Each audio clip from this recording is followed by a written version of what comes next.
بسم اللہ الرحمن الرحیم الحمد للہ رب العالمین والصلاة والسلام علی سید الانبیاء والمرسلین۔ حضرت سیدنا ابو ہریرہ رضی اللہ تعالی عنہ بیان فرماتے ہیں کہ جس رات رسول اللہ صلی اللہ تعالی علیہ وآلہ وسلم کو معراج کروائی گئی تو آپ صلی اللہ تعالی علیہ وآلہ وسلم کو بیت المقدس کے شہر ایلیا کے مقام پر دو پیالے پیش کیے گئے، ایک پیالے کے اندر شراب تھی اور دوسرے پیالے کے اندر دودھ۔ تو رسول اللہ صلی اللہ تعالی علیہ وآلہ وسلم نے دودھ کا پیالہ لیا اور اسے نوش فرمایا، یعنی پی لیا۔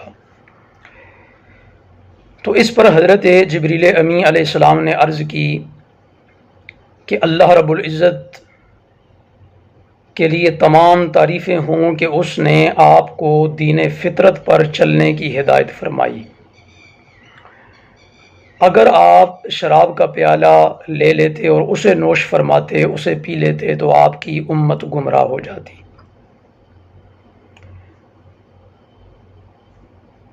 یاد رکھیں کہ یہ حدیث پاک معراج شریف کے حوالے سے، جس میں دو چیزوں کا ذکر ہو رہا ہے کہ رسول اللہ صلی اللہ تعالیٰ علیہ وآلہ وسلم نے ان میں سے دودھ کو لیا اور اسے نوش فرمایا اور شراب کو آپ نے چھوڑ دیا۔ اس وقت شراب اسلام کے اندر حرام نہیں قرار دی گئی تھی، کیونکہ شراب حرام ہوئی 3 ہجری میں اور معراج شریف مکی زندگی کا واقعہ ہے۔ لیکن پھر بھی اس میں اشارہ ہے کہ ایک سلیم الطبع شخص کبھی بھی ایسی چیز کو قبول نہیں کرے گا جو چیز دماغ کو خراب کرتی ہو، انسان کی عقل کو زائل کرتی ہو، اور دودھ ہی ایسی چیز ہے کہ جو انسان کے لیے ایک بہترین غذا ہے کہ جب انسان ابھی بالکل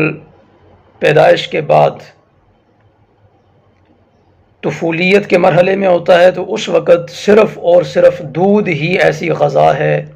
جو انسان کے لیے بڑی مفید ہوتی ہے، اور پھر اس کے بعد یہی غذا انسان کے لیے کھانے کے طور پر بھی اور پینے کے طور پر بھی بڑی مفید ہے، اور اس کے کثیر فوائد بھی ہیں۔ بعض اہل علم کا یہ خیال ہے کہ اس وقت جو شراب پیش کی گئی، اگرچہ وہ شراب بھی جنت کی شراب تھی اور جنت کی شراب چونکہ پاک ہے، لیکن پھر بھی رسول اللہ صلی اللہ تعالی علیہ وآلہ وسلم نے اسے پسند نہ فرما کر ایک بہترین فیصلہ کیا کہ جس کے نتیجے میں یہ نوید سنائی حضرت جبریل امی علیہ السلام نے کہ اب آپ کی امت گمراہ نہیں ہو سکتی، اور اگر آپ شراب استعمال فرماتے تو پھر اس صورت میں آپ کی امت گمراہ ہو جاتی۔ اس کی بڑی سادہ ترین مثال یہ ہے کہ اگر کوئی بادشاہ جو ہے وہ شراب پینے والا ہو تو اس سے اس کی حکومت تک چھن جاتی ہے، اور جب شراب تمام لوگ، پوری رعایا، ساری عوام پینا شروع کر دے گی تو پھر اس کے کس قدر مہلک نتائج ہوں گے، یہ ہم خیال بھی نہیں کر سکتے۔ تو اس میں ایک اور بہت واضح اور بڑا غور طلب اشارہ ہے، اور خصوصاً ان لوگوں کے لیے لمحہ فکریہ ہے جو لوگ آج اس دور کے اندر امت مسلمہ کی سادہ لو عوام کو گمراہ کرنے کی کوشش کر رہے ہیں۔ اور وہ اشارہ یہ ہے کہ حضرت جبریل امی علیہ السلام نے بارگاہ رسالت مآب صلی اللہ تعالیٰ علیہ وآلہ وسلم میں اللہ رب العزت کی تعریف کرتے ہوئے ارشاد فرمایا کہ الحمدللہ الذی ہداک للفطرہ ولو اخذت الخمر غوت امتک۔ کہ تمام تر تعریفیں اس اللہ کے لیے جس نے آپ کو فطرت کی ہدایت عطا فرمائی، دین فطرت پر چلنے کی جس رب نے آپ کو ہدایت عطا فرمائی، تمام تر تعریفیں اس کے لیے۔ اور اگر آپ شراب نوش فرما لیتے تو آپ کی امت گمراہ ہو جاتی۔ بڑا صاف سا مطلب ہے اور بڑا واضح مطلب ہے کہ اب رسول اللہ صلی اللہ تعالیٰ علیہ وآلہ وسلم کی امت گمراہ نہیں ہو سکتی، الحمدللہ۔ اور اس پر ایک اور حدیث پاک جس کا مفہوم یہ ہے کہ خود رسول اللہ صلی اللہ تعالیٰ علیہ وآلہ وسلم نے ارشاد فرمایا کہ میری امت کبھی بھی گمراہی پر جمع نہیں ہوگی۔ تو یہ دونوں احادیث پاک اس بات کی بڑی واضح دلیل ہیں کہ رسول اللہ صلی اللہ تعالیٰ علیہ وآلہ وسلم کی امت کبھی بھی اجتماعی طور پر گمراہ نہیں ہو سکتی، جس طرح یہودی گمراہ ہو گئے، جس طرح عیسائی گمراہ ہو گئے، یا جس طرح دیگر اقوام یا دوسرے مذاہب کے ماننے والے سارے کے سارے ہی گمراہ ہو گئے اور انہوں نے معاذ اللہ شرک کرنا شروع کر دیا، اللہ کا شریک ٹھہرانا شروع کر دیا، عبادات کے اندر انہوں نے اپنی مرضیاں اور اپنی منمانیاں کرنا شروع کر دیں۔ ایسا نہیں ہو سکتا۔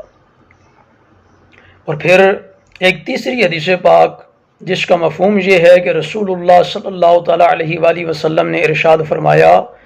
کہ میری امت کبھی بھی شرک نہیں کر سکتی،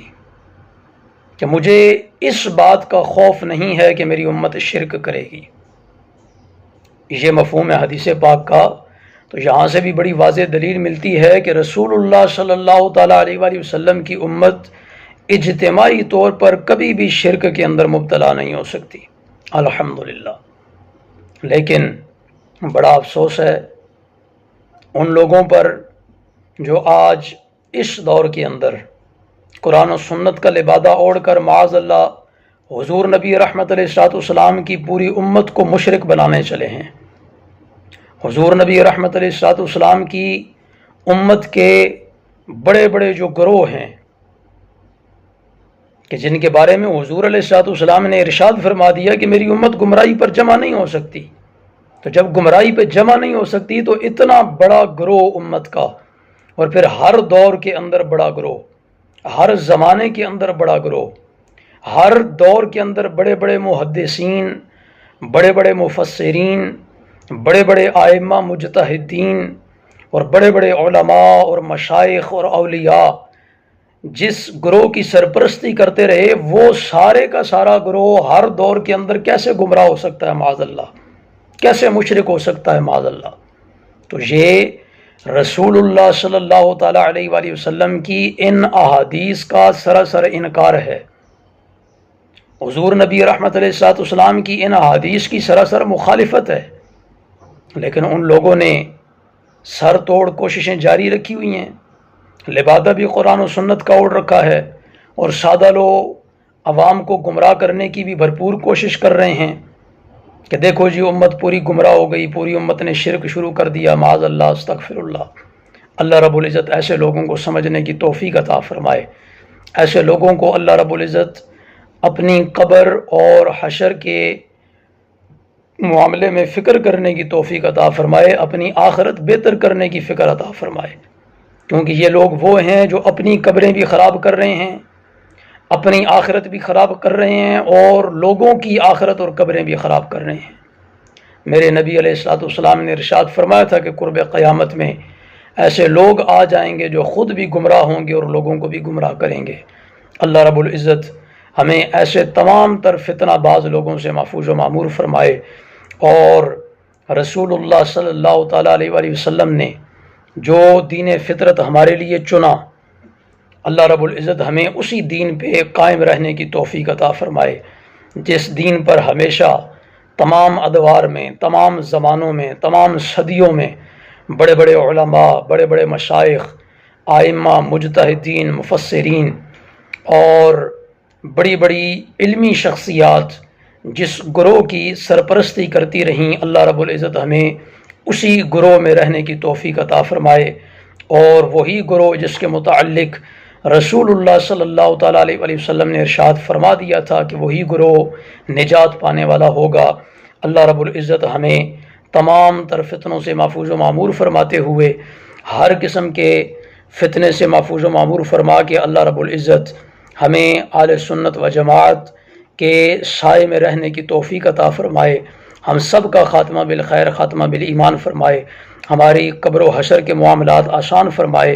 اور کل قیامت کے دن اور پھر جنت میں اللہ رب العزت رسول اللہ صلی اللہ تعالیٰ علیہ وآلہ وسلم کا پڑوس عطا فرمائے۔ وآخر دعوانا الحمد للہ رب العالمین۔